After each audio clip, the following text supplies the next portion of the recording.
Welcome back to the Southampton save here on the ChesnoidPlays channel. Thank you so much for your support on the opening few episodes of this series so far. Very much appreciate it. Of course, a massive welcome to those of you that are newly subscribed to the ChesnoidPlays channel. This will hopefully come to you as daily as I can get it, which at the minute is every single day so far, so long may that continue. We're able to do it with the My Player. Hopefully we can do it with the Southampton save as well. Of course, the RTG with the Youth Academy continues on the main channel every single day too, to make sure you subscribe to that channel also. We find ourselves just in the relegation zone on goal difference after 10 games, as we're about a quarter of the way through the season so far. In today's episode, we face 17th placed Fulham and 15th placed Brighton, as well as top of the table Arsenal and 3rd placed Wolves. So 2 on paper easier games and 2 on paper much more difficult games as well. We are without a couple of starters through injury here now. Unfortunately, Salisu's out for a month and Orshitz is out for 3. So we're going to have to do without them for today at the very least, and even further into the future. So Alcaraz is starting on the left-hand side for the time being, ahead of potentially Gineppo or El Yunusi or Armstrong. Alcaraz, a younger player that has the potential to grow, already got a loan spell waiting for him when we get to the month of January. So without any further ado, let's try and continue what actually currently is a 2-game unbeaten streak after beating Brentford and drawing with West Ham. With that win against Reading in the Cup, 3 games in all competitions. This is our biggest unbeaten streak. So let's go and match that now by not losing and hopefully beating Brighton and Hove Albion.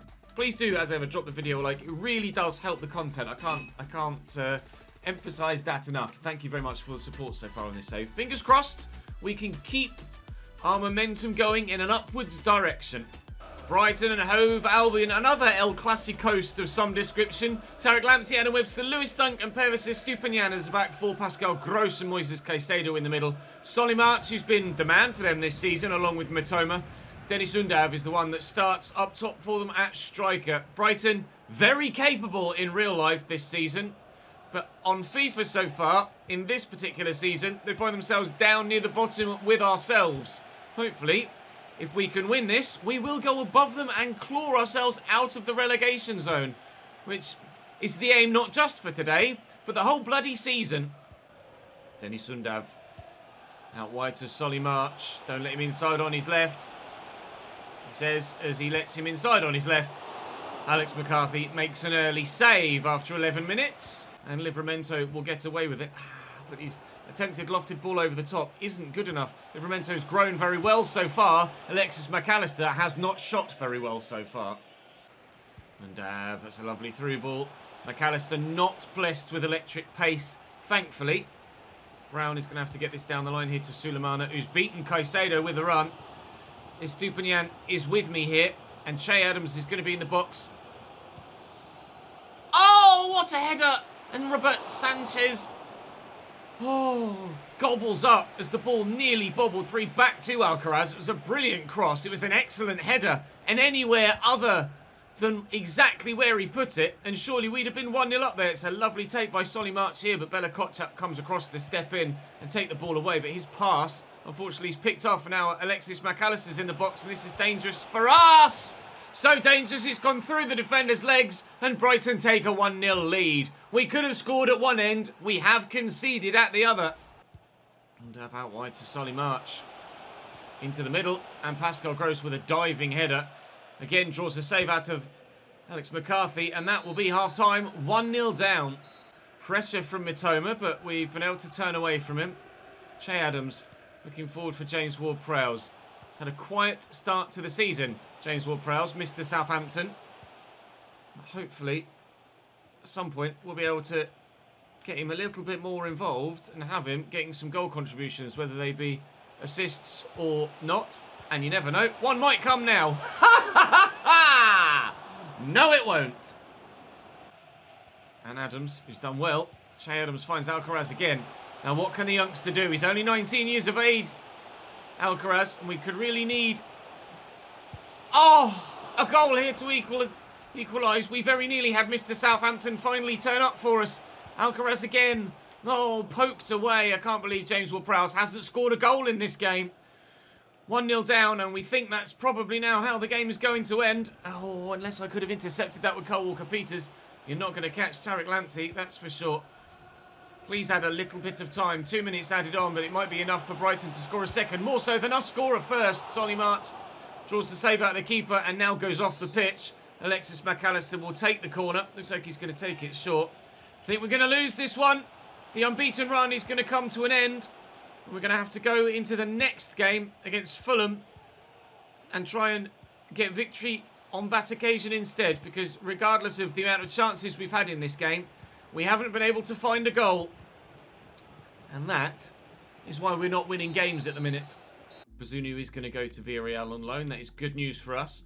Jaleta Carr probably find himself, or count himself unlucky not to be in the starting lineup at the minute, to be honest. If it weren't for the emergence of Brown, then perhaps we wouldn't have him in the starting lineup. There was a call in the comment section for him to actually be moved to CDM, but he's not that good in possession yet. Maybe once he grows a bit more, we might be able to move him forward into midfield, but for the time being, he's going to continue on at centre-back. Nice to see Walker Peters up to 80 rated.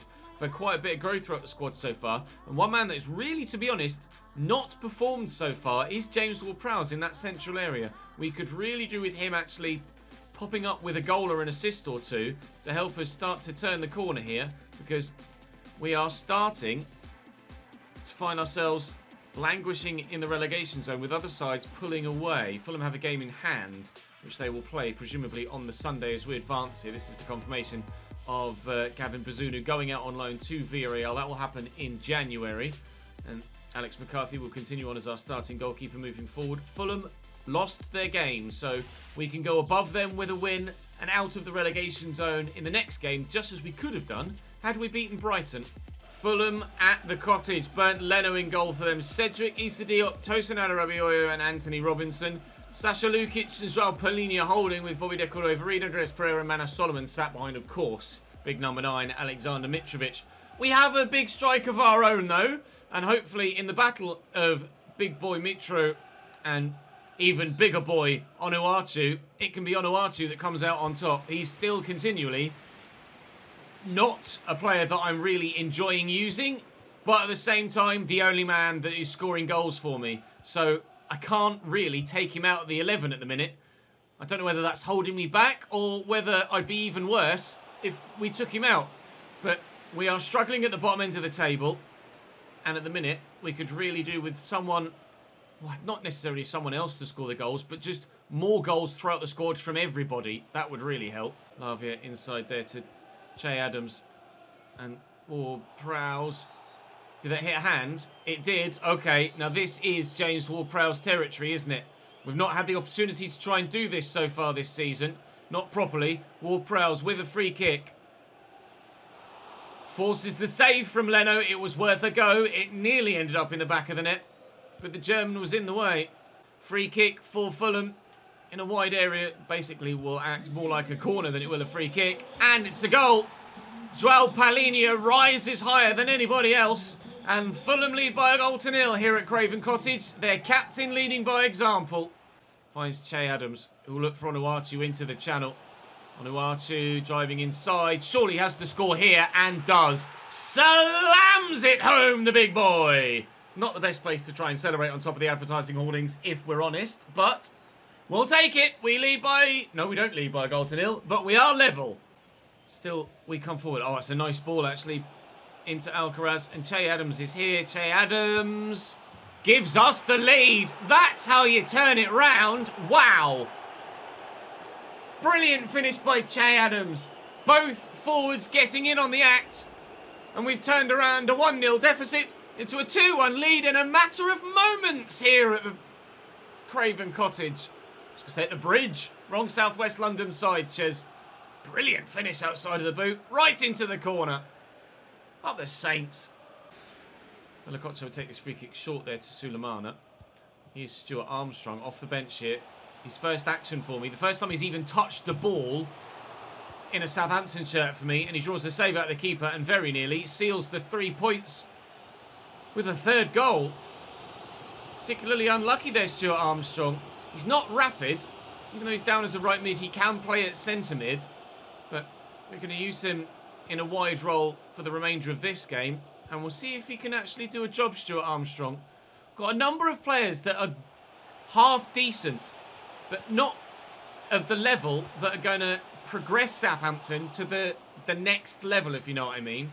There are a lot of young players in this squad that could very well grow over the course of 2 or 3 seasons to be genuinely European level quality players.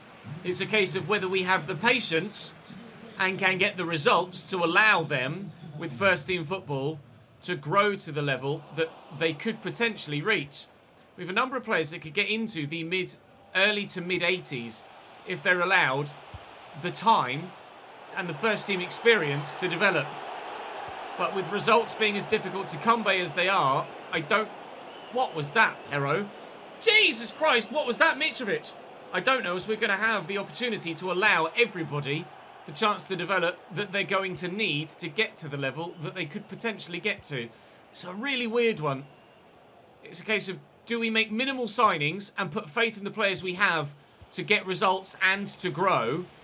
Or do we just bite the bullet and say these players aren't good enough to take the club to the next level as they currently are? Let's accelerate time, and rather than wait for these guys to develop, buy already accomplished players. It's a really difficult situation with a squad like this, where there is potential in it, but it needs the time to grow. You need to trust the process, like Arteta and Arsenal. They've a young squad that have been together for 2 or 3 years now, and in the 3rd season, they've cracked on and look like they might well win the Premier League. This Southampton side is probably good enough to stay up, and in 2 or 3 seasons, might well have grown to the point where they can challenge for European spots in the league. But do we want to achieve success slightly earlier than that? Or do we want to do it the Southampton way, so to speak, and put faith in those young players and see what we can do? 16th and 3 points clear of the relegation zone now. That is a fantastic result for us, that win over Fulham. We've lost to Bournemouth already this season in 18th, but we have beaten 19th and 20th placed Fulham and Brentford now so far this season. And those 3 at the bottom are in danger, especially Brentford, in danger of being cut adrift. Brentford already 6 points from safety. It's very tight, of course, still. And we have Wolverhampton Wanderers next today, which will be the simulated game of those that we're playing today. So hopefully we can get a win from this one, or at least a point. Wolves were 3rd in the table prior to the start of today's episode. You imagine they're still going to be there or thereabouts at this stage of proceedings. But if we can get a point from this and anything from Arsenal, then we'll be very, very pleased with the way that things have gone today. Albeit it was frustrating to lose to Brighton. 0-0 at half-time. We've had a lot of the ball. We've dominated the majority of the games so far, but haven't found that breakthrough. I said I'd take a point, and if it stays at 0-0, we'll take a point and a clean sheet and be even more pleased with it. That said, Wolves do look dangerous at the beginning of this second half. Mateus Cunha makes it 1-0 to Wolverhampton Wanderers, and we might not be getting anything from it now.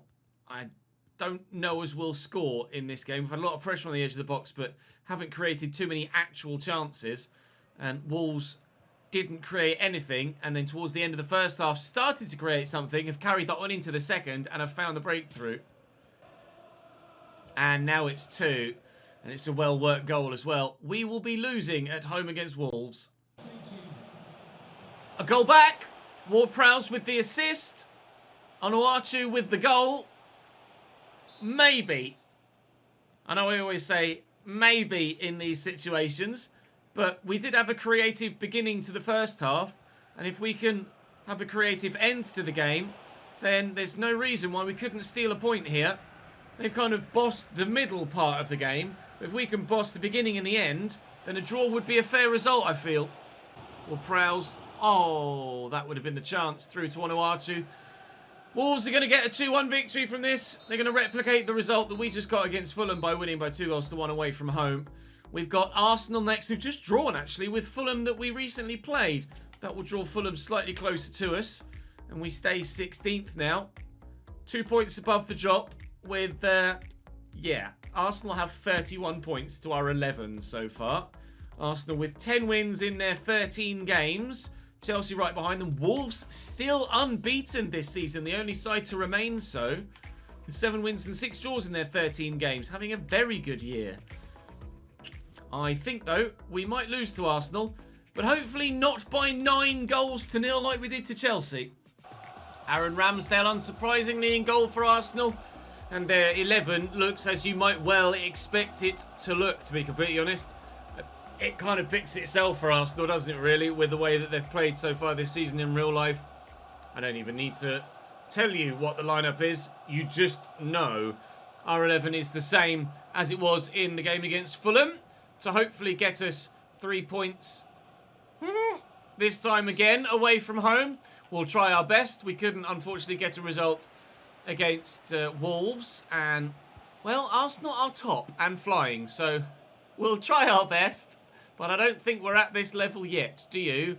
Onuachu up and wins the header against Thomas Partey. Adams out wide there to Tino Livramento. And Ward-Prowse is in a good position here. And they've closed me down there, Zinchenko. And that's not the best of things to have done there. Just lift this. Onuachu's there. And what a header! Unreal. We won't come closer to scoring a goal without actually doing so. Bar and post. And onto the line. And out again. Incredible. Into Jesus. Not very much. Oh, Ward-Prowse just couldn't sort his feet out quickly enough. Oh, Martinelli's nutmegged the defender. And Bella Kotchap comes across with a brilliant slide tackle. Absolutely ruined the defender's life there, Gabby Martinelli. That was pretty damned good. Erdegaard, maybe a Travella effort from here. He'll try with his right instead. And that right foot isn't as good as it could have been. There's the goal line decision system from Onuachu's effort earlier on. No goal given. Thomas Partey. Jesus. Erdegaard's on his left this time. From range, can't do the business. Everything for Arsenal seems to be falling to Erdegaard. And he can't find the back of the net. Oh, his feet were too good for his own good there. Actually dribbled the ball and shifted it from leg to leg. More so than I actually wanted him to. Holy moly, that was very nearly 1-0 to Arsenal then. Now we've both hit the bar. Gabby Jesus from range. Brilliant attempt. Zinchenko inside to Xhaka. Jesus is there. It would have been a lovely ball if Lavia hadn't read it quite so well. Just opened up a little bit for Granit Xhaka there, who's elected to go with a little back heel, dealing with Saka nicely.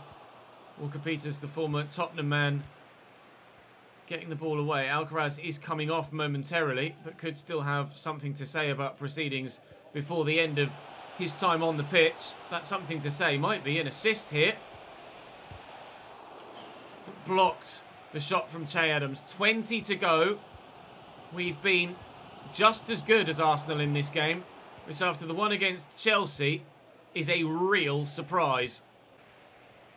Sulemana against Zinchenko is certainly an area of a mismatch in physicality. Ward-Prowse could play through Onuachu here. We might be about to get a shock win at the Emirates Stadium. Bar and post and on the line. Bar and post and in for big Paul Onuachu. 9-0 defeat at Stamford Bridge, but a 1-0 win at the Emirates. This is the most unpredictable Southampton side, or most unpredictable team we've played with in career mode since we managed Southampton in FIFA 18 5 years ago. Great goal. We are going to come under considered pressure now for the rest of this game. It's just a case of can we hold on? No, we can't. Erdegaard spins and fires home in the same motion, and that's caught Alex McCarthy out. Arsenal don't give up in real life. This squad are very, very good for them, and they've got the same mental characteristics in this save as well. Erdegaard has had the majority of the chances for Arsenal, and it is just a touch and a finish in the same motion, really, isn't it? Touch with the right, finish with the left, and McCarthy just can't quite get to it quickly enough. We thought we'd stolen all three down in North London, we will have to settle for just one.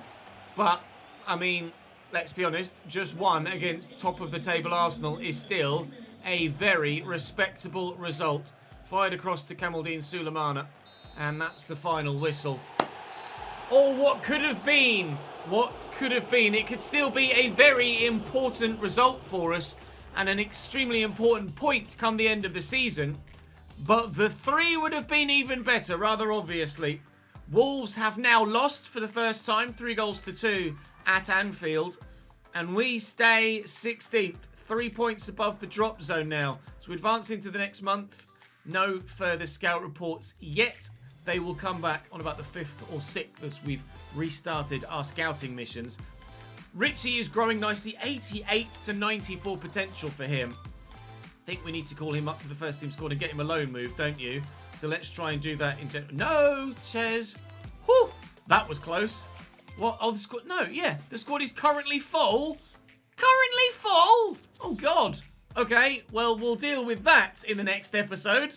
And hopefully we can get him a move in January. Liverpool, Villa and Leeds on the way tomorrow before both Manchester sides and then a second game against Fulham so far this season. The episode after that, I can't quite believe we got 52 players. What the hell? How? I'll see you tomorrow.